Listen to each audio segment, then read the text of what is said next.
जि forest division दङ मोनफ्रोमबो डिभिजनाव nursery बानायनायनि थाखाय थांखि लानाय जादोंमोन आरो दिनै बे धलपानि रिजार्भआव फैनानै आङो नार्सारिखौ नायफैदो बेवहाय प्राय 9 लाखसो बिफांनि फुलि बिथांमोना बानायदों 10%आ हयथ' बिदुंनि थाखाय माबानि थाखाय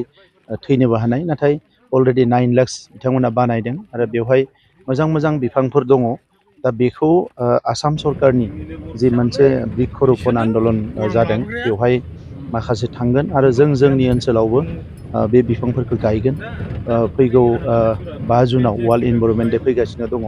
बेखालि मेसिभ प्लेन्टेसन जागोन गुबुन गुबुन जायगायाव दा बेनिखायनो आङो आगोलाव जोंनि फरेस्ट अफिसारफोरखौ बुंनाय बायदियैनो दिनै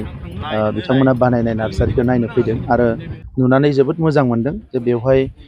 प्राय more than 5 हेक्टर हायाव बिथांमोना नार्सारिनि प्लान खालामदों आरो दासिम जिखिनि नार्सारि बिथांमोना बानायबाय जोबोद क्वालिटि जादों आरो बेबायदि नार्सारिखौ जोंनो नांगौ मानोना जोंनि मानसिफ्राबो बाहेरायाव बिफां फुलि नागिरना थांनो गोनां जायो दा बोसोरनैसोनि उनाव आं सानदों जे बे गासैबो 8-10टा नार्सारिखौ मेनटेन खालामनो हायोबा जोङो जोंनि ओनसोलनि बिफां जिखिनि फुलि नांगौ बेखौ जों होनायजों लोगोसे जों बाहेरायावबो बिफां फुलि साप्लाय हरनो हागोन दा बियो जोबोद मोजां मोनसे एचिभमेन्ट आङो मोनसे बाथ्राखौ खावलायनो सानदों जे जायफोर इन्डिभिजुवेल सोरबाया नार्सारि बानायनो सानदों बिफां फुलिनि थाखाय बा मैगं फुलिनि थाखाय जायखिनि जाया मानो बिथांमोनखौबो जोंनि सरकारा हेल्प खालामगोन जुदि सोरबा आवगायबोयोबा नार्सारि खालामनो थाखाय जों बिथांमोनखौ हेल्प खालामगोन आरो बड'लेण्ड ग्रिन मिशन जोङो थांनाय बोसोराव जागायदोंमोन बेवहाय 2% टटेल बाजेटनि जों लादों मानोना बिदुं बा ग्लबेल वार्मिंआ जि आबहावाया जेरैबायदि सोलायलांदों बेखौ मेनटेन खालामनो थाखाय जोङो मेसिभ बिफां गायनाय प्लास्टिक बाहायनायखौ जोंनि जायगायाव माने लासै लासैनो गैया खालामनाय आरो लोगोसे हा सिंनिफ्राय दै बरननाय जिखुनुखि बरनबाय थायोबा दैनि लेयारा गाहायाव थाङो दा बे देग्लाय बोसोराव गोबां जायगायाव दैनि जेंना जानाय नुदों ओंखायनो फैगौ 10 बोसोराव जोङो जोंनि ओनसोलनिफ्राय जिखिनि हा सिंनिफ्राय दै बरननाय ग्राउन्ड वाटार बाहायनाय बेखौ फोजोबनानै सर्सनिफ्राय जि दै दङ बेखौ लोंनायनिफ्राय आबाद मावनायनिफ्राय जेरावबो बाहायनाय बिनि थाखाय मोनसे प्लेनिं खालामनाय जादों दा बे बड'लेण्ड ग्रिन मिशननि गेजेरजों 10 इयार्सआव जोङो बे खामानिखौ मावफुंनो हागोन होननानै आं सानदों आरो बिनि थाखाय नेशनेल एक्सपार्ट माखासे ग्लबेल एक्सपार्ट बिथांमोनजों जोंनि कनसालटेसन सोलिगासिनो दङ दा बेवहाय मोजां मोनसे पलिसि जों बानायनो हागोन होननानै सानदों जिखिना एनक्रस खालामनाय एबा फरेस्टआव थाफैनाय बिदा फंबायफोर आं बयखौबो बेखौनो खावलायनो सानो जे फरेस्ट डुवेलार्स एक्ट जि दङ 2006आव जानाय बिनि बादियै गुबुन हारिफ्रा जायफ्रानिखि 3 जेनेरेसन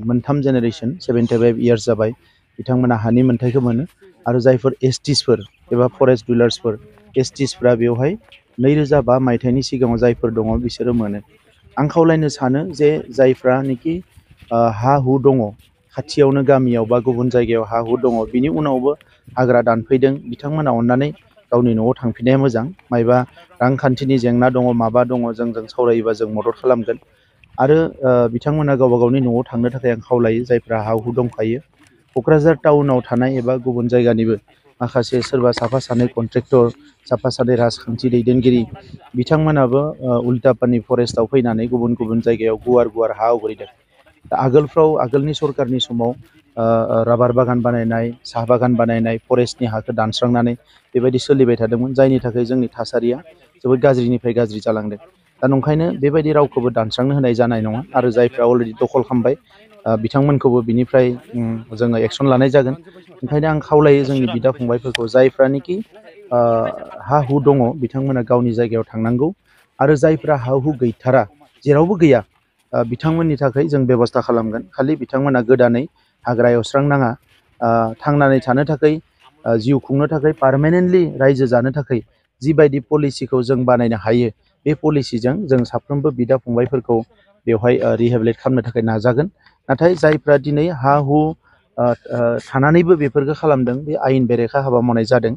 बिथांमोना जाहाथे एक्सन लाबा दुखु मोना आं बेखौ खावलायखानानै दोनदों जायफ्रा गावबा गावनो मिथिगौ सोर हा थाखानानै न' बां थाखानानै फरेस्ट एवस्रांफैदों गावबा गावनो मिथिखागौ दा बिथांमोना थांफिननाया मोजां बेवहाय आरो गुबुन पलिटिक्स खालामनाङा जायफ्रा गैथारा बिथांमोनाबो जों मिटिं लिंगोन फरेस्ट डिपार्टमेन्टआ गावबुराफोरखौ लिंगोन लिडारफोरखौ लिंगोन फैनानै गावबा गाव बुंना लानांगौ जे जों उमुक जायगायाव थायोमोन जोंहा हा हु गैला उमुक जाबाय तुमुक जाबाय आथिखालावथ' बयखौबो मिथिजायो भटार लिस्टखौ मोनबानो बिनि थ्रुयैनो बबे गामिनिमोन मायाव हा दङ गैया गासै बरनजोबनो हायो आरो BTC आवथ' जोंहा डिजिटाइज जाजोब्बाय जों खालि मानसिनि नामखौ मोननांगो बिनि उनाव जों बेहा हा दङना गैया जों बरननो हायो ओंखायनो थगायलायनो नाङा आरो बेबायदि नोङो ओरैबायदि टेम्परारिलि न' फिसा मोनसे लुना लागोन जेराव गोसो बेयावनो आबाद मावगोन बेबायदिथ' जानाय नङा आबाद मावना जानांगोन खिन्थु सिस्टेमेटिकेलि दा बैफोरखौ जोङो खामानिखौ जों आखायाव लागोन आरो बेयाव रावबो खहा जानाय नङा थांनाय इलेक्सननि आगोलाव नुदों साफा सानै BPFनि सेला बेलाफ्रा हाबनानै गोबां पलिटिक्स खालामनो नाजादों बेवहाय दा बेफोरो मोजां नङा इयुनाव सोर थागोन UPPLआवथ' थानाय नङा जोंनि माहारिजों लोगोसे गुबुन माहारि थागोन बेयाव BPFआबो रायजो जागोन बयबो रायजो जागोन दिनै बिदुङा जेरै बारिलांदों बिदुङा जेरैबायदि बांदों दा बेवहाय फैबाय थानाय समाव जोंनि आबहावाया जोबोद गाज्रि जागोन दा बेखौ रैखा खालामनांगौआ बयनिबो बिबान दा नंखायनो बेवहाय सोरखौबा थुनज्लायनानै बिदा फंबायनि गेजेराव बेखौ गाज्रि थासारि खालामनायाथ' मोजां नङा दा बेनिखायनो जोंनिफ्राय दा जोङो गोदान पलिसिफोर लादों बे पलिसिफोरनि गेजेरजों जोङो बयखौबो जाहाथे खहा जाया बेबायदि माखासे जायगायाव रिहेबिलिट खालामनो थाखाय खामानि मावो